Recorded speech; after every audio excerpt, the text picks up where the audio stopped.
ഇന്നൊരു മീൻ കറിയാണ് കേട്ടോ. നല്ല ചുവന്ന എരിവുള്ള ഒരു മീൻ കറി.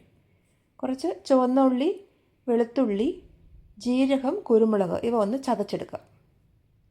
ഞാനിവിടെ നല്ലെണ്ണയാണ് ഉപയോഗിക്കുന്നത്. നല്ലെണ്ണയിലേക്ക് കടുക്, ഉലുവ പൊട്ടിച്ചിട്ട് ഒരു സവാള പൊടിയായിട്ട് അരിഞ്ഞവ് ചേർത്ത് വഴറ്റാം. ഇനി ചതച്ച് വെച്ചിരിക്കുന്ന അരപ്പ് ഇതിലേക്ക് ചേർക്കാം.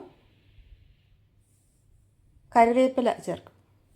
ഒരു തക്കാളി മിക്സിയിൽ അരച്ചത് ചേർക്കുന്നുണ്ട്.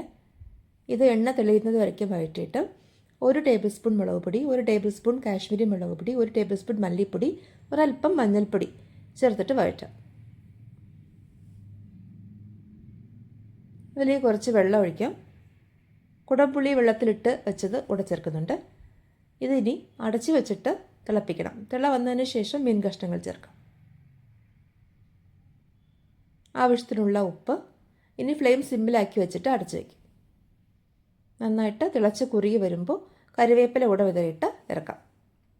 നമ്മുടെ ചുവന്ന മീൻ കറി തയ്യാറായി.